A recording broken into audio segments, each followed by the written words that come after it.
You're listening to the AFTERBUZZ TV Network, now the largest new media platform on the web, and your #1 source for after-show entertainment.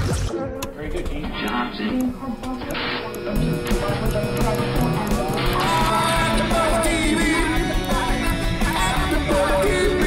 From the AFTERBUZZ Studios in Los Angeles, California, presented by Maria Menounos and streaming live thanks to Akamai Technologies, this is AFTERBUZZ TV's Mad Men After Show.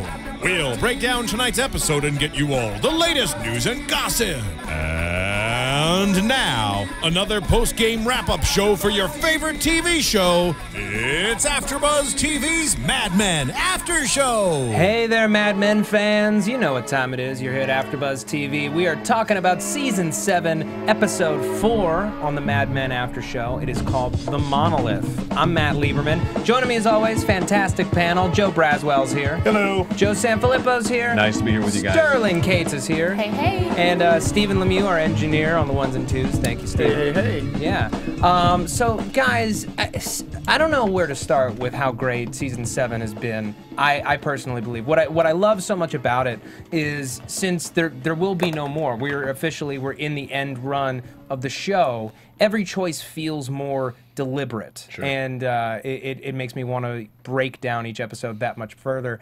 And I really, really enjoyed this episode. I was nervous for a second that we were going to head back into very negative Don Draper territory, but you know, by the end of it, I feel like we've kind of righted the ship. Yeah. There's a lot of interesting things going on, and we're also kind of drawing lines for potentially a war to come over the fate of Sterling Cooper and partners. How do you all feel? There's a lot of story here in 4 episodes. Oh, yeah. A lot of story, a lot of sort of, you know, we talked about what we've learned over the seasons, getting to learn all these people individually, getting to learn them in the workplace, to see it all sort of be tied up in this last season.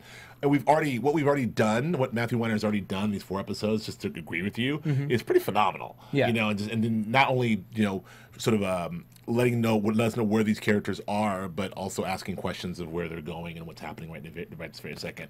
I love it. I love, you know, we talked about this last season. Mad Men is best as a character study as well, but it's really amazing workplace drama. It's an amazing workplace drama. So to see when they get to the office and they're doing their thing in the office, I could watch that all day long. The inner workings of how that office works, the clients, the ins and outs, the pitches. And also, I love it. The whole series is about change and how things develop and how they change, and then also how people resist that change. And I feel like that theme was very prevalent in last night's episode. We're going to talk about that a lot. Sterling, Joe, any other, you know, basic thoughts? Well, you know, I was talking to Keven Undergaro outside, and we were just discussing the episode. He wants to stick his head in because he's like, I watched it. I just love it so much. He should. I hope he does. I hope he does too. And it's just it is interesting to kind of be looking, like you said, like this, looking down the end of the barrel. This is it. These are the last. We got 14 We got all 3 in, left. I can't believe there's one. which gives us a total of 10, Yeah. and that's all we have left.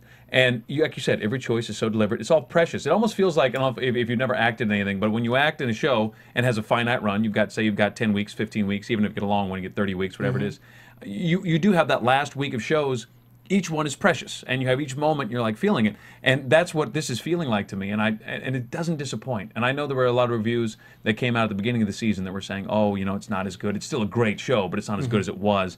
And I just think that it simply isn't true. Yeah. And we were talking about, like, is there going to be anything to touch this again? Is there going to be anything at this level? And I don't see that there is. High praise for 4 episodes in. Yeah. Right? I think this episode might be my favorite one so far this season.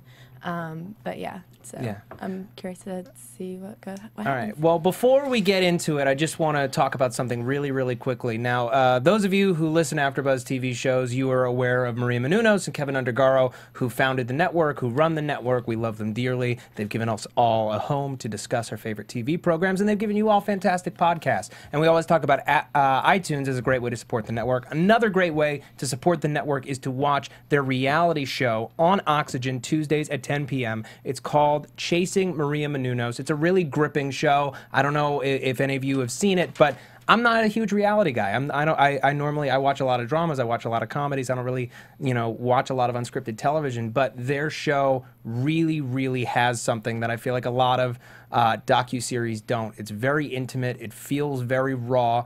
And Maria's just a fantastic and fascinating individual. I love watching the show, and you should too. It legitimately helps everybody here if you watch the show. We want it to get a second season, so watch it on Oxygen Tuesdays at 10 p.m., or you can download it on iTunes or Amazon.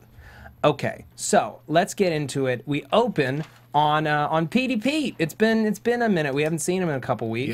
Yeah. And he and Bonnie, the real estate agent, are out to dinner, and they're choosing potential vacation destinations. I love this couple. I love I it. do too. All of which most of us who've been here in Los Angeles, we've been to all of them. It's so nice. Catalina, Palm Springs. What was the other one? Yosemite. Could go to Yosemite. Yosemite. Beautiful. Beautiful. Why wouldn't you? Why would you be crazy not to? Yeah. I like Pete a lot more now than I used to. I don't know why. I think Well, it might because be he's the not such an California. a-hole. I know. That's the first thing. It might be the California sunshine. Well, he's happier. He's Yeah. happier, and I think that honestly it extends to every aspect of his life. You know, he was facing this potential career setback with having to go through Bob Benson for the Chevy dealers, and He's now still cursing Bob Benson in this episode. Yeah. Oh, absolutely. But he's finally, taking a nice big piece for himself. Yeah. And he's got a partner who not only understands what he does, but is turned on by it. Hell yeah. I mean, and no disrespect to my girl Allison Brie, who I love. Love her. Love her, but Bonnie is pretty great. Yeah, and she's the right person for Pete. He's that kind of career-driven guy who, the home life is never really going to matter to him. It's never going to be as exciting as the work. And I feel like Bonnie is the same way, where the work is what turns her on, what gets her out of bed in the morning, and he is excited by that. It's great to see him happy, but they're kind of interrupted at dinner by an old work pal of Pete's, George, who used to work for Vicks back when Pete was running it for Sterling Cooper, and it turns out George is now working for Burger Chef. Burger Chef is a real thing. I don't know if you guys knew that. I was it? not aware until I saw this episode. Burger Chef was eventually bought out by Hardee's, which is Carl's Jr. Jr. So Burger Chef, most of them were converted to Hardee's, or there was another brand that they became, and then at one point there were 1,050 stores, and they were second only to McDonald's. Wow. Oh, wow. Yeah. How the mighty have Fun fallen. fact. So it was a big deal to get that. Sure. Absolutely. But they weren't even looking at it as such. They were still sort of like, dismissing it as like, I mean, so half the company were like, yes, this is a huge deal. Understand? Well, it's $3 million a year in billing, but I didn't appreciate it. That's giving context for those of us. Right. Look, Yeah. it seemed like a made-up name because Yeah, most thought of it us was had never made heard up. of it. So well, I don't think Burger that I feel like they can't make up obviously, businesses. and that's why I looked it up, and I went, oh, okay, that Yeah. makes sense.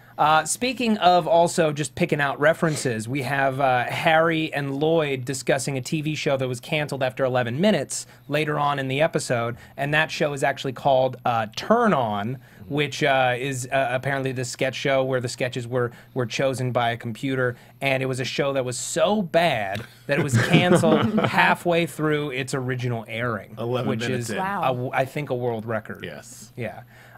So in any case, Pete's jazzed about this new business, and it sets off kind of a small firestorm within Sterling Cooper and Partners. He has this conference call with Ted and with the New York office, which, Don kind of sees from afar. He's visually seeing how irrelevant he is compared to the other partners.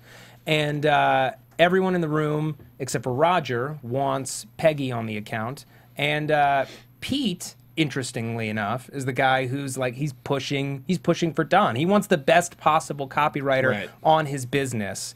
And he's the first person to recognize it's kind of crazy to have someone like Don Draper on staff and to not use him. Do nothing with him. Yeah. And Roger sticks up for him.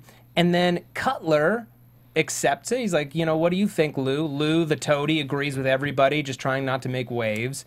And then, as soon as everyone leaves the room, What the hell? Lou's all pissed off. Yeah. Like, you're setting me up, man. But Jim, I love Jim in that scene. He's like, Exactly. basically, how do we lose? Lou, how do we lose, man? Yeah. Either he does a great job and we make lots of money, or he tanks and we let him go because that's part of the agreement. This is the workplace stuff. Tell that me I how love. we lose. This is the workplace stuff that I love so much. That scene tells you everything you need to know about Lou and his sort of the way he handles office politics in the partners And meeting. the same The with next Cutler. scene, the next scene, when he tells Peggy what the plan that is, too. that's when you see Lou. But also, even here's where you see Lou is when he's in the partners meeting. He's like, of course, yes, I'll play ball. And then he's like, hold on. And he's done this like the third time we've seen him do that move where he's like, it's all good. get someone on the phone. You know? Oh, yeah, It's like, absolutely. That's just, he'll keep the company line Right. but he's got his cronies. And it's that crony move, like, I'd rather sell newspapers in the street, or, I don't care if he's in bed with Joey Heatherton, or whatever it is, he's got something to say. So there's that. And then, of course, Cutler, you see the way he does business. And then, of course, as like you said, we see the way way Lou handles it the Lou way, which is the promotion. Yeah. That is a mass. I don't know if we're there yet, but that is a masterful We're not. stroke. I want to jump back to Don entering the office, and we're going to take everything chronologically from there. So we get Don coming into the office. He's in the elevator, and he comes in, and the whole office I is thought it was just a dream empty. sequence. I thought it was a dream sequence too. We all did, I'm sure. And just reeking of death and of apocalypse, of something terrible on the horizon. And instead, or potentially, not potentially it is apocalyptic.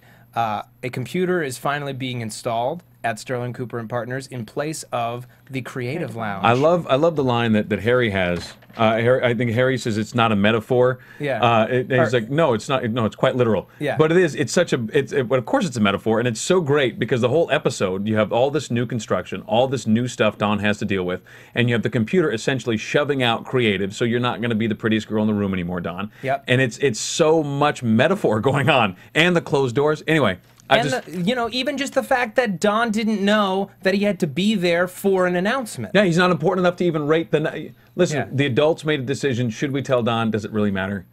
Does it really matter at all? If he's there on time, he'll be fine. Yeah, perfect. I mean, again, it is a sort of metaphor. I mean, we all thought it was a dream sequence, but a guy who once was the epicenter of this entire office, walking in and then to So true. complete emptiness. Right. And it's like we're all like, wow. And there's that moment of him looking at everything and looking around like, where is everyone? The fact that everything is happening upstairs without him, is what made it seem like a dream sequence. Like, wow, like I'm Don Draper and everyone is upstairs and I have no idea what's going on. And so that was kind of a weird sort of weird, interesting sort of way to introduce John back into the office place. Like, this place isn't about me anymore. Yes. Like, literally. Another really telling moment, in my opinion, was when Peggy is looking for Don later on in the episode to tell him about Burger Chef and the fact that she was in charge. And she's like, is he in there? And his secretary says, he never leaves. He's clinging to this desk. He's clinging to this desk with everything he has because he doesn't want to be ripped from the company again. He seems like he's in danger of that every 5 seconds. And when he said okay in the last episode to come back, I was hoping that he had some sort of plan behind that. Like he had some sort of strategy for his comeback. But this whole episode, I was like, wow, he really doesn't have a plan at all. Yeah. It seems like. Well, when he came back, when he said okay, I felt like, okay, this is him saying, I'm ready to do the work to get the job that I want back. I'm accepting these conditions. And instead, Bert calls him on it later in the episode. And That's a rough scene. I know. And we're gonna get into that. I want to go back to, as we leave this computer announcement, Peggy's, is talking about Lou. She says it's Lou's fault. He didn't even fight for the Creative Lounge. Right? Does he even know? Because he doesn't know how to do it. Doesn't know what it is. Yeah. Exactly. He overhears it. So when he calls her into his office, she has every right to be nervous. You know, he's generally a dick even when she's doing good work. Yeah. And now he's being cryptic. He's looking out the window. What am I to expect? And then he offers her a raise, $100 a week raise. That's a big time raise. It's a big time raise back in the day. It's still pretty nice. Yeah. Yeah. I think he just wants to distract her with the money so that he's setting her and Don up together, hopefully hoping that they'll fail. Right. Is what I'm thinking. And so. Well, I mean, we get into that bit with Joan later where she's like, honestly, I don't know whether this will make you feel better or not, but they probably didn't even think about that at all. Right. Yeah. He was paying her off for accepting the poison pill that was Don has to be on the team. Right. But he's not going to be the one who has to deal with it, and he's not going to be the one who has to tell Don about it or assert his position in any way. He's going to use the money to let her take care of it. The way he did that whole thing was I felt was also very choreographed on Lou's part, like the whole standing up and looking out the window and sort of like I felt like that was something that he had planned, like how this was going to go. And and you're right. I think that I don't think he thought about it as as super calculated as that. I think he thought of like I'm gonna pay her off for having to deal with Don. And you know what? These creatives, let them all. They're all the same. Let them go do their thing together. Like Right. you know, in his mind, it's like creative's dumb, and Don's gonna be creative, and she's gonna be creative. So let him do it. And Well, then in his mind, it's like he's the one who's been set up to fail. That's how he Right. feels. Right. Yeah. Because Cutler's going to be fine either way. Like that's what Cutler does so well, and what makes him such a master tactician in this office is no matter what goes down, the negatives will never touch him. right. He is always thinking to preserve himself and to preserve his vision of the company. He's making dramatic changes, but no one ever takes him to task for it. He has an almost unquestioned level of power, with the exception of Roger. Roger's the only person who I feel is putting up any strong resistance toward him. Pete's sort of in that same company, but he's out in L.A. What is he supposed to do about it? Right. And Roger has the stature. Pete doesn't have the stature. At the end of the day, he might have the same level of partnership, but he simply does not have the stature. Roger's name's in the door. He founded the company. Absolutely. Right. Exactly. It's different. So, what is Peggy to do? She leaves Lou's office and she walks back towards hers, and she stops at Don's office. I love that he tells her that she has to tell him. That's to me, that's such a masterful stroke. Well, it's Yeah. also just like just a coward's way out. Exactly. Oh, well, it's beautiful. The whole thing is dumped in her lap. Yeah. It's sink or swim. There's no way for Lou to lose. Again. And by the way, you tell him. I don't want to deal with this guy. Yeah, it's not my job to tell him. What do you say? You're the boss, honey. Is that what he says? Something like that? Yeah. You're the boss, sweetheart. Yeah, sweetheart, which is complete. Like it's the whole thing. It's like it's almost so like I demeaning. completely respect you for your work, and even though you're a woman, I'm gonna give you $100 raise. Right. Now beat it, sweetheart. Give me And some coffee. not even like he's like, I'm gonna pay Unbelievable. you. I'm gonna pay you fairly. I'm gonna pay you. No. I would have hired you myself, and I'm gonna pay you what you deserve to be paid. And It's $100 a week is a lot Right. of money That's in a- that's a- 1969. It's a giant raise. She's accepting it as this very real thing of like, you really are gonna pay me what I deserve, even though I'm a woman. That's incredible of you. You have a depth to you that I've never expected, Lou. Thank you. Then the other shoe drops. Right. So she has this moment where she almost knocks on Don's office, and she takes a second. She goes back in her office. good. She wants him to come to her. Exactly. believe it. Well, she has to think about it. Like, how would a boss do it? I'm not going to let him get any power over me, and I'm also not going to let him have a tantrum. I'm going to show him who's in charge right here, right now, because she's still pissed at him. Right. Well, I also read that as her catching herself. I also Mm-hmm. read that as like she's her whole career. She's answered to Don, and her whole career, Don. So she went in like, okay, let me talk. Wait a minute, no, I'm the boss. Yeah. like he can come to me. So- she's like, yeah, he can come to me. I Right. sort of read that in her face the whole time. We get So it into felt this like- very uncomfortable scene between her, Don, and Mathis, where she sits Don on the couch with Mathis, this like little kid's go-getter. 12. Yes. Like He's so happy. He's just so happy to be Well, there. you did miss one instance when she's like, Peggy wants to see you. It's like, send Yeah. her in. Like, Right. And No, he's no, like, no. You go there. You go there. And he's like, In her office. Yes. Oh, It's like the okay. moment where he gives Don the hat and coat. Right. Yeah. Don is not. He doesn't. yeah, he's like, oh, okay, that's fine. Oh, all right, I'll sit on the couch with Mathis, Right. whatever. This Mathis. woman, I don't know what's going on. And then she lets them know that she has control of this account and that she would like 25 taglines from each of them. And then the look on Don's It face. looks Unbelievable. could kill. Yeah. Right, and then That and then then he says you see him swallow the humble pie, and he goes, Yeah. okay, well, what's the strategy? He says, well, who's it? Mathis says to him, Yeah. well, we do the tags first, and we find The this. Lou, No, she Peggy says, Lou likes Peggy it. says it. Peggy says Lou. Basically saying like, this is the way it's done now. Yeah. Lou Yeah. likes the tags first. And then we sneak And up then we on the sneak up on the strategy. strategy. And then Mathis says, you'll get used to it. Yeah. And Oh, Don, yikes. at this point, if he wasn't furious, now he is. Right.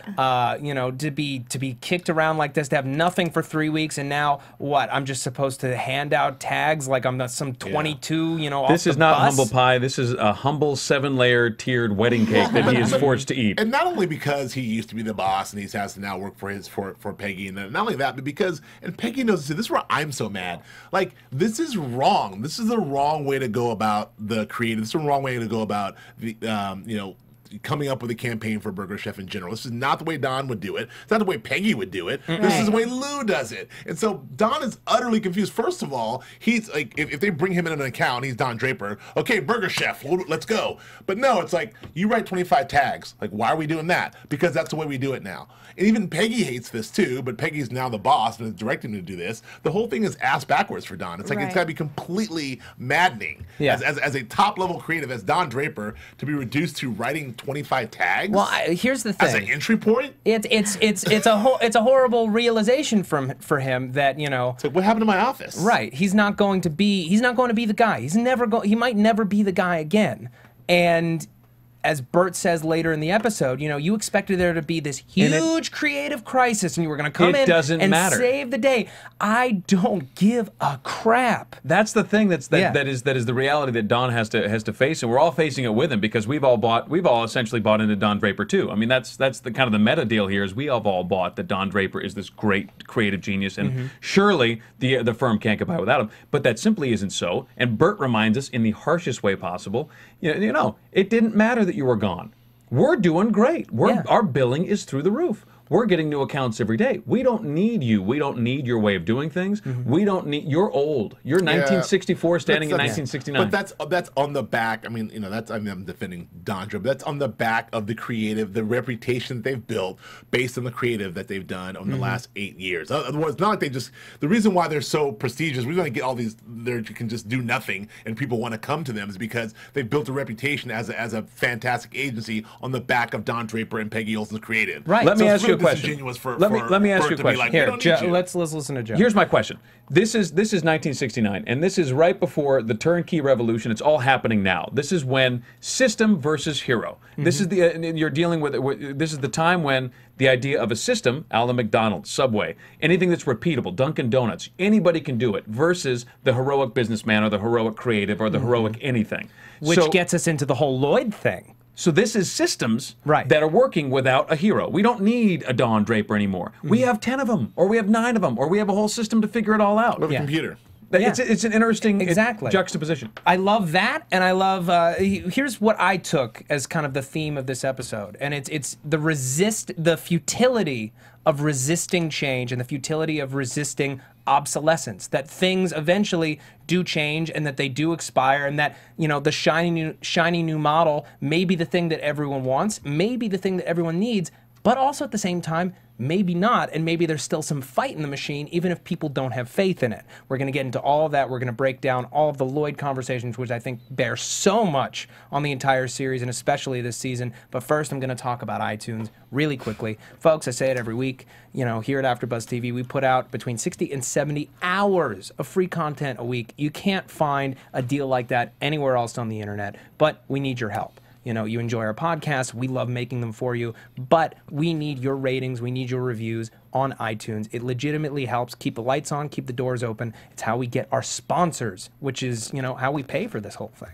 It's how we get sponsors. It's how we get guests. So we deeply appreciate when you go to iTunes, you rate, you review the show. It only takes a second. It doesn't cost you a dime, and it really, really helps us out. And you get a wonderful shout out. So I'm just going to read a few right here on the air. Intelligent Analysis, 5 stars from North Arco Corrido. Oh, good accent. Nice pronunciation. Thank you. If I didn't stumble over the word, I'd be proud of myself. Very awesome to listen to this. I started when this podcast was on season 6, and I appreciate the host's speculations about the show and the diversity of opinions, interesting insights, and ideas. Great podcast from Penelope Glamour, my favorite. Great hosts by Suzgo. I really love the commentary. My only complaint is, you know, that... okay. A must listen. 13/13/28. It was specific. 5 stars. It was not worth repeating. But you know, don't feel like you can't give us fair criticism. This is a must listen for me after every episode. I get a lot more out of the show than I do in the initial viewing. It adds to the overall enjoyment. Another one out of the park. 5 stars from Hey, I watch Mad Men. Your show does it again with the 3rd episode. Gives us the best overall analysis of Mad Men every week while injecting humor along the way. Keep it up. Timely, upbeat, and insightful. 5 stars from Gingier. I love that you guys get your cast out so quickly and on video. I appreciate the variety of the contributors. Thank you so much. Keep up the great work. You rock. Great Mad Men recaps from Big Kahuna Luna. Hey guys, did anyone... Yeah. Did anyone catch last week that the girl that tried to pick Don up at the bar was Anna Draper's niece, Stephanie? I did not. No. Yeah. I'm going to have to watch this again and see if that is in fact the case. If that is, that definitely is a very interesting choice to make this late in the series. We haven't seen her since season 4, so I'd be very, very curious if that is in fact what went down. Good podcast from Ruth in Oregon. Enjoyable and thoughtful. She gave 4 stars, would give 5 stars, but she doesn't like our intro, the AfterBuzz TV intro. Oh, no. Well, unfortunately, it's here to stay, but we appreciate your input. Lose a star for that? Yeah, we lost a star for the intro. It's not even about the content of the show. Nothing to do with us. Yeah, an amazing outlet for the TV addict. 5 stars from Hickstick. I love that after every episode I can come into a source with intelligent dialogue about a show I love. Many times I feel like I'm talking to a wall, and it is so nice to be able to tune in and listen to the discussion. Show gives me smart commentary and helps sustain my curiosity until the next episode. Thanks so much for having this available to loyal fans everywhere. One of the best around from Mr. Anthrope. This is not only one of the best after shows out there, it's one of the best Mad Men podcasts around. It's not often that AfterBuzz is able to put together such a fantastic panel for a great show. You know, this one is manned by a wonderful panel. We all get name checked. It's very, very nice. Best Mad Men podcast, 5 stars from I Love Swag Money. Me too. Me 3. Me 4. Yes, there are a lot of Mad Men podcasts. It's impossible to list them all each week. Joe Sanfelippo is not interested in swag money, but he'll take all other forms. So let me save you some time. This is the best, most insightful, most entertaining of them all. They post their podcast quickly, and they always give a thorough recap. I look forward to it every week. Thank you all so much for your shout-outs. I know those of you who've been waiting for me to finish. It's now done. I'm sorry about the length of it, but we have to appreciate the people who take their time to help out our network, so thank you all.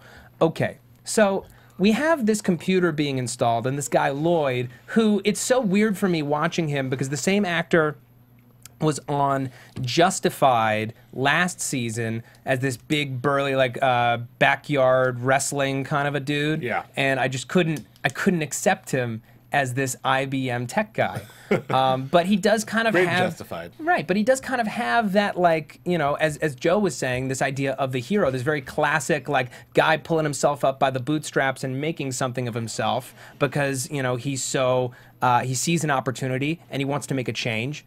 He sees that they have a great product at IBM, but they're not using it properly. They don't trust it. Right. Ladies and gentlemen, we have a special guest joining us in the studio.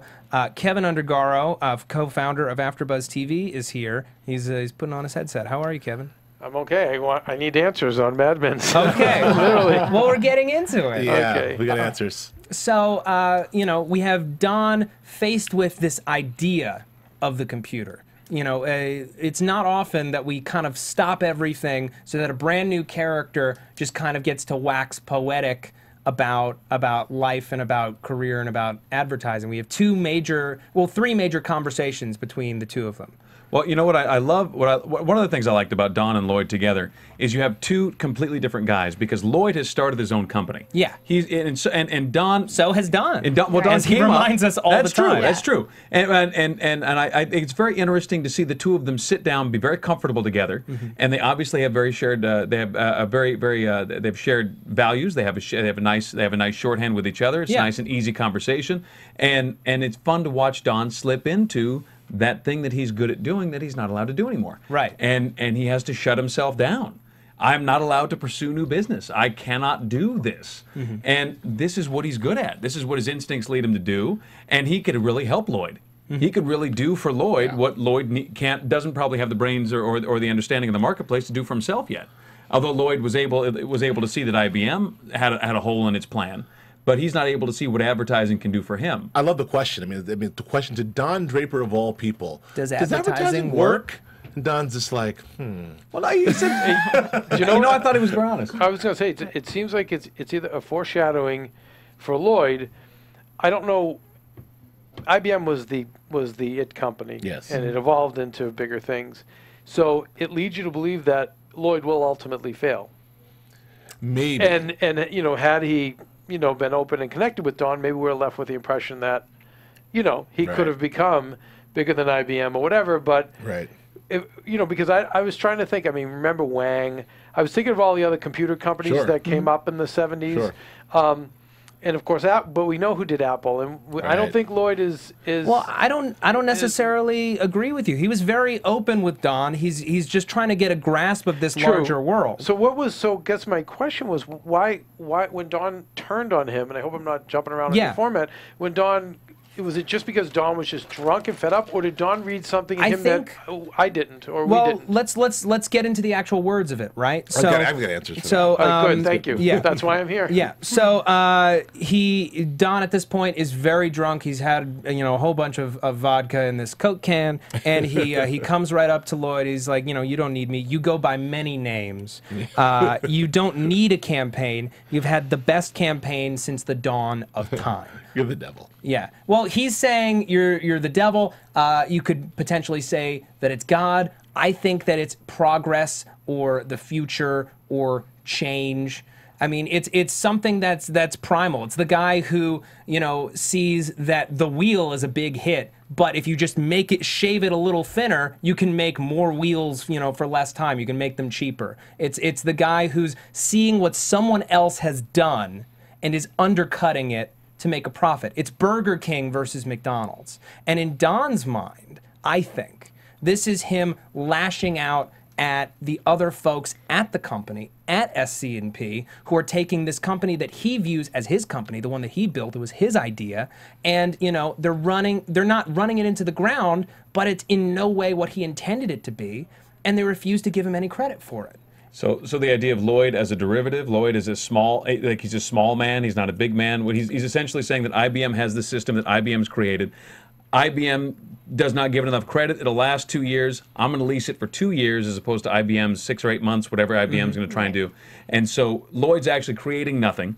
Lloyd's building nothing. All Lloyd is doing is buying and installing and teaching you how to use and making that lease stretch out longer. Yeah. And so from Don's point of view, you're saying that Lloyd, therefore, is a smaller man, is a derivative. His company is a derivative of somebody else's company.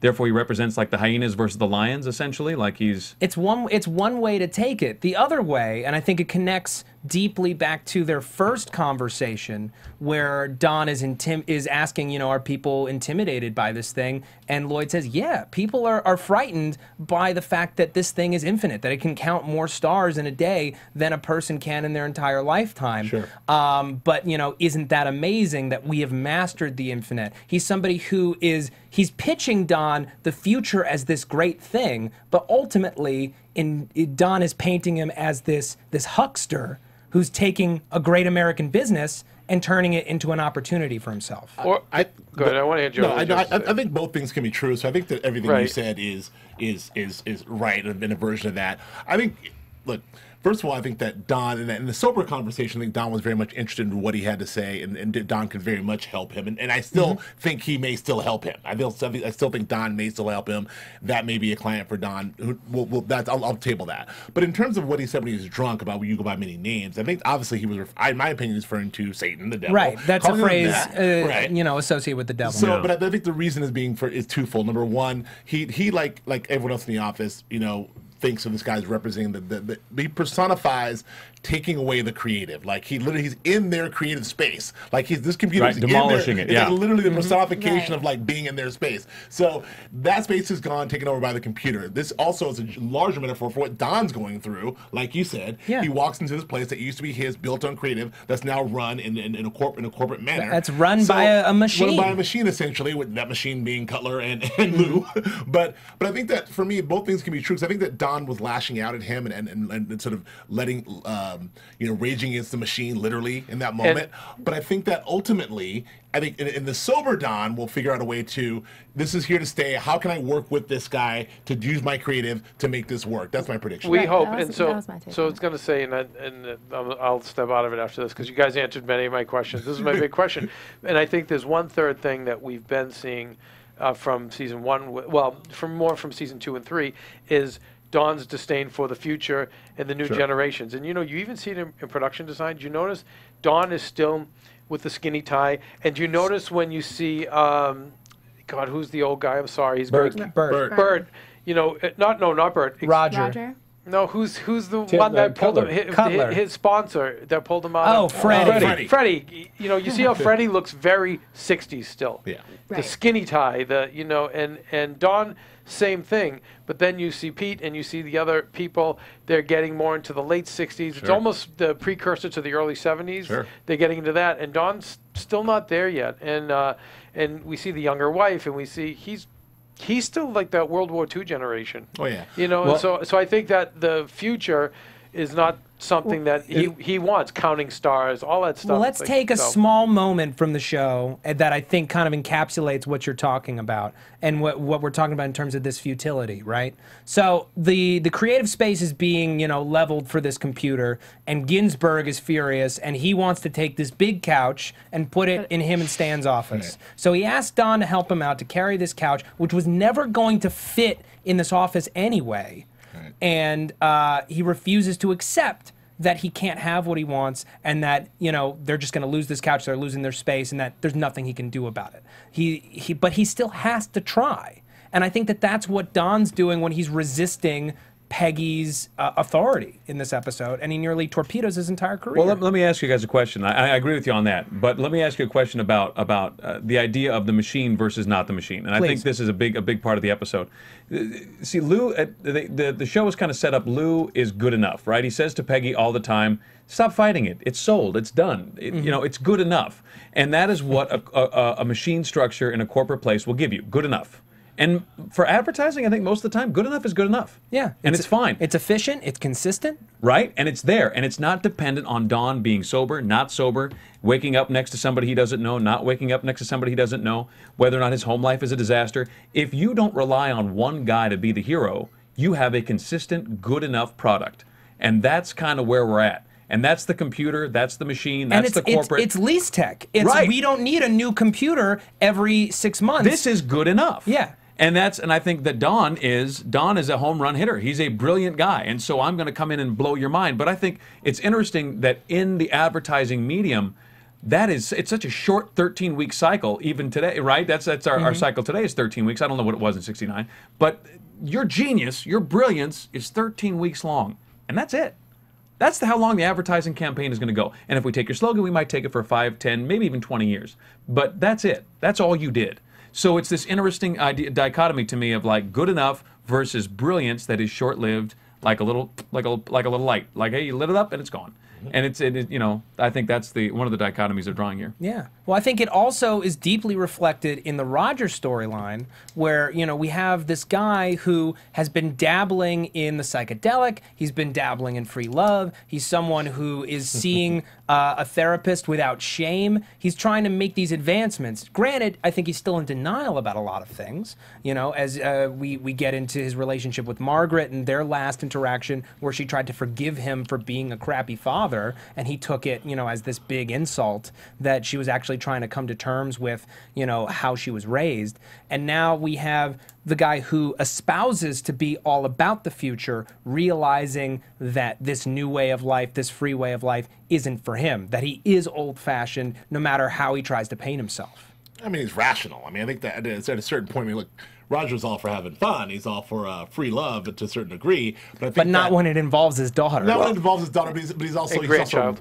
What's that? And grandchild. And grandchild, exactly. He's also rational. That was his key point. It's like, all right, this was fun, but you have a son. You have a son, Right. and he's missing his mom. I took that as he was feeling personally responsible for where she's ended up, where his grandson might end up. So like a ripple effect, and he sees that he behaved that way, and she might behave that way, and he doesn't want his grandson to live that same life. Exactly. It's interesting. They blame it on Brooke. He and Margot both blame it on Brooke in the beginning. That Brooks is just—he's such a fool. He's such a weak guy that this all has to be his fault. And so Brooks is going to be the man and go over there and he's going to fix it. And of course, Brooks does not fix it.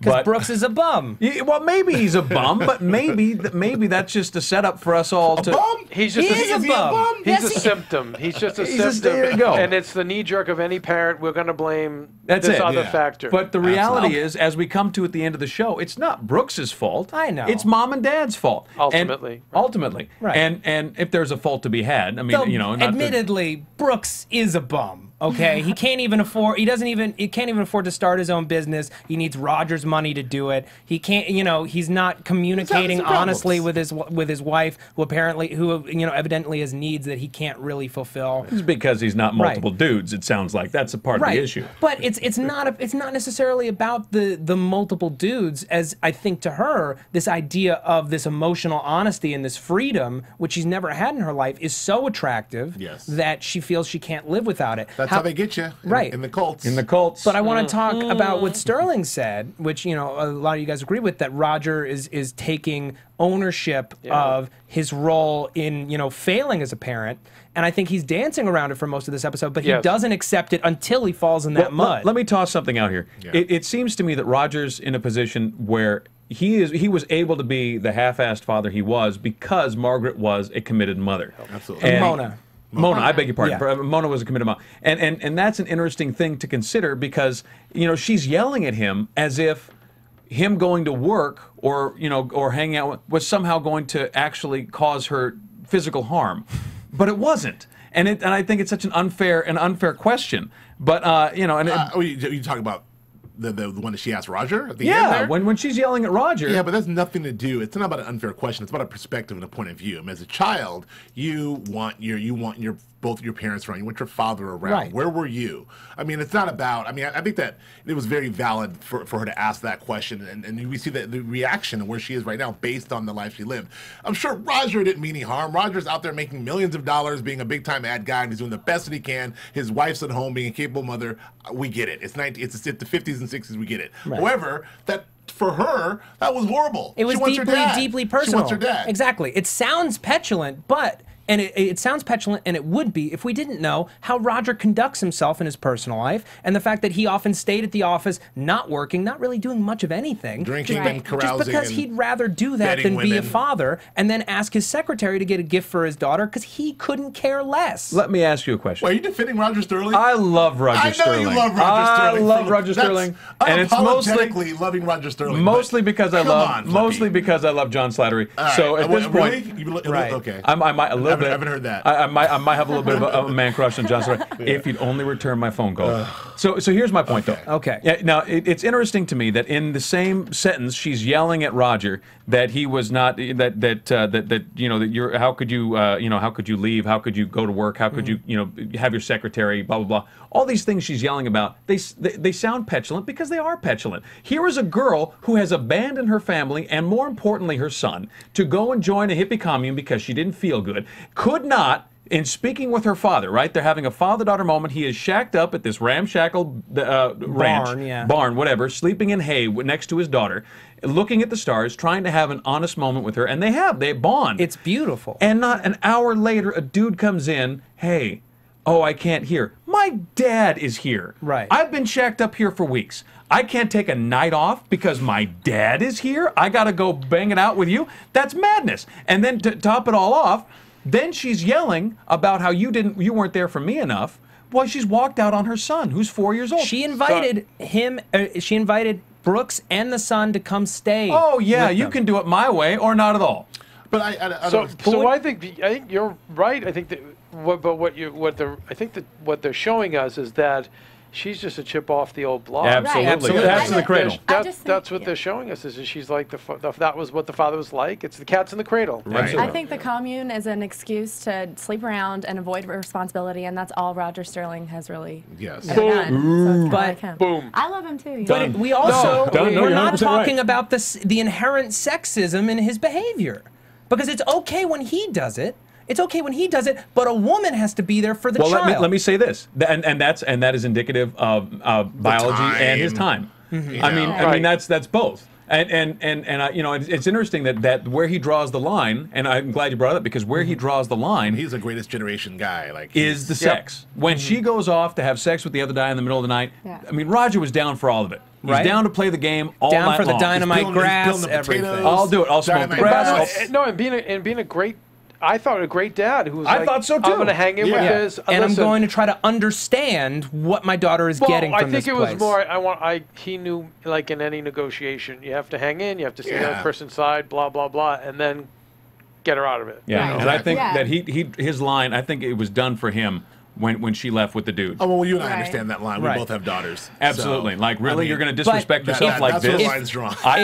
Are you saying sitting right here? that if Margaret was Matthew, he wouldn't feel a small twinge of pride in him running off with some chick in the middle of the night? I don't think anyone's saying that. He might. No, I got a question. I mean, like, I guess the question to me is, how do we define your responsibilities? Now, it is irresponsible for Roger to go out and boff all these women and have all, but he's doing that in the context of providing a complete structure for his family other than where he's at. So if his wife has plenty of money, she has plenty of shelter, she has plenty of heat, plenty of anything physical that she needs, there's no chance. Like where you're going. Go ahead. Sorry. Well, I mean, use my question. I'm sorry, so there's no chance that she's going, that the kids or the wife are going to wind up out in the cold because of anything Roger's done. On the other hand, what she's chosen to go and live in the hippie commune, she's physically left. She's not there. So what is her expectation of providing for her son? What is the expectation of her provision for his son? First of all, I understand your I understand your point, and I will. It's the time they're living in. I understand your point. I agree with you to a large extent, and I'm going to make this point, and then unfortunately we have to go back to Don because we're running out of time, and I want to finish that up. But the fact is, he did leave. He left when he and Mona got divorced because he couldn't resist banging Jane. Okay, so he did leave. Second of all, as Mona points out, she doesn't need more money. They have plenty of money. Roger will give her family money and provide for Ellery till the ends of the earth. It has nothing to do with money, ultimately. They've still made the same decision, and I think that he understands that there's something that is very similar between the two of them, but it is not until he tries to haul her away like a child and falls down in the dirt and loses her, that he realizes how responsible his behavior is for her adapting to that nature. Which is a poignant moment when that moment he realized what she said. He heard her what he said, and he had to walk home. Like he had to sort of. It was so sad. It was a very sad, poignant moment at that moment. I just want to say for 10 seconds. Okay. Let me get this straight. You're saying that it's okay for your boy Slattery to bed these women and do what he's doing and be responsible as long as he's providing for the family, but not okay for the hippie girl to do it because she's a woman and she has a son at home. That's not what I heard. That's not what I That's not what he said. This is what we do. We like to simplify each other's arguments. He was saying for that in the time period, that's what it was thought of as the man is going to bring home the bacon and the woman's going to take care of the home. But she was leaving and not providing at all. She was not. The difference is that he was leaving but providing. She's leaving and not providing. So she's not doing either. So Roger, I'm saying Roger was still fulfilling. Roger was still fulfilling his part of the bargain. Obligations in that time period. That's what I'm understood. Okay. Also sad. Three-piece suit in the mud, man. That was rough. And pathetic is Don's bender, this whiny, petulant bender that he goes on, and he makes this call, saying like, let's go to the Mets game, which, he finds Lane's old Mets pennant, I don't want to miss over it, underneath the air conditioner from the day that they spent Haunted together. Office. And, he's got this ghost hanging over him. He's drunk on the couch and he's looking at it. Do you touch on the symbolism of the Mets? And they not of the Mets specifically. All right, the Mets at that time, it was amazing. It's still the Yankees, right? They're the #1 ticket in town. Well, back then, it was even more so. The Mets were really a loser franchise, but what we know is that they become those amazing Mets. It's one of the most miraculous seasons in all of baseball. Right. That I believe is what, 69? Yeah, that year. So that's why, not to get too far ahead, it's like you think the series ends on a note where Don ultimately wins because he's embracing that. That's what I think but when Lane was into it, it was when that's who Lane would like. Lane wouldn't like the Yankees. Yes. Lane would like the Mets, which is the redheaded stepchild team. So it's very interesting. It's an interesting symbolism that unfortunately we don't have time to talk about. But we really only have time to talk about the person that he did call was Freddie, and Freddie hauls him out of the office, drunk as a sailor. And this whole time I'm like, yes, Freddie, take him to a meeting, take him to a goddamn meeting, and let's get this off the ground. Let's get him off the booze. Let's do it, Freddie. He doesn't do that. He does do the good friend thing though. Take him home, put him down on the couch, let him pass out, and make him a pot of coffee, and try to get him to see the error of his ways and realize that he's being a child. They were never going to hand his job back to him, and that he has to do the work and fight the good fight if he ever wants to be taken seriously. And thankfully, it takes root in his head. He comes back, and he's going to get Peggy those 25 tags by lunch. Thank God for Freddie. Thank God for Freddie. Freddie's a hero, man. Yeah. Yeah, he really took care of Freddie all the time. Are you guys rooting for Don? We talk about this all the time. We are rooting for Don. The question is, which Don are we rooting for? Are we rooting for Don to come back and be a sober guy who's going to take care of his family and win? Or are we rooting for Don to be the old Don and be, drinking martinis and betting women? Dick McGee, swinging Dick McGee. And which Don are we rooting for? Let's talk about it in predictions. Oh. Well, that was the transition, ladies and gentlemen. For those of you who didn't know. Right. So let's talk about it. We have this whole concept of resistance to change, of the inevitability of change. Will Don evolve, or will he simply fade away? I personally am rooting for, the Don that has been existentially curious since the first season, who understands, that he's done bad things in his life. He needs to take ownership of them, that we see glimpses of. We see a glimpse of at the end of this episode. I don't want him to regress. I want him to continue to evolve and accept his position in the grand scheme of life. I agree. I love that. I mean, I'm so knowing I'm talking about. I love the Mets thing. The Mets thing is spot on, because when Lane was a Mets guy, losers. Yeah, absolutely. Now this year, Don is down on his luck, just like the Mets were. We know what happens to the Mets. We can only assume what's going to happen to Don. I love that parallel. I love his rooting for the Mets. I think that Don is going to be back in every way, shape, and form. How this ends, I don't know. I don't think it's going to end all happy, but I do know Don will be back in some capacity, in all capacities, I believe. Mets won the World Series in '69, right? Yeah. So I want Don to do that. Yeah. I want the first. But I guess the question will be, what is winning the World Series? Is it him becoming just a great dad and now contributing in a small way to advertising or retiring, or is it him putting this agency out of business? And that's the question. Now, what does a win look like for Don? What does happiness look like for Good. Don? See, you're like telling you like me. Yeah. But what does happiness look like for Don Draper? That's the big question. I think that last scene is something we didn't chat about, but that very last scene, the heavy construction is done. The computer is being wheeled in piece by piece, component by component, and it looks clean, it looks fresh, it looks new. Don looks clean and fresh and new. He is shaved, he is fresh, he's all scrubbed up, and he sits down at that typewriter and he starts typing out those 25 tags that he owes. I think that is a symbol. The heavy construction is done. The new is settling in. I think he's going to be just fine. Great. Not only that, the song was Carousel. All right. The song was Carousel, which was Don's best, most famous speech. His best moment is Carousel. His worst moment was typing these 25 tags, but he's on his way back. Carousel round and round. Okay, Joe, where can the people find you? Braswell.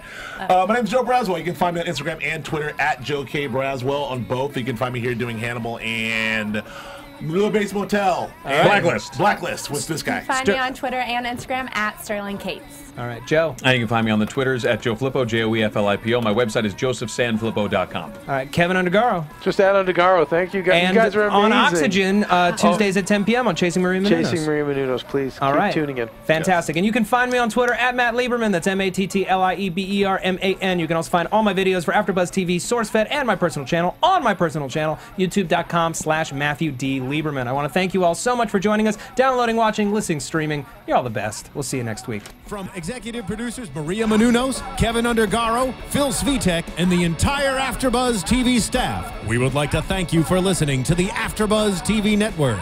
To watch or listen to other after shows and post comments or questions, be sure to visit AfterBuzzTV.com. I'm Sir Richard Wentworth, and this has been a presentation of AfterBuzz TV. Buzz you later. The views expressed herein are those of the hosts only and do not necessarily reflect the views of AfterBuzz TV or its owners or principals.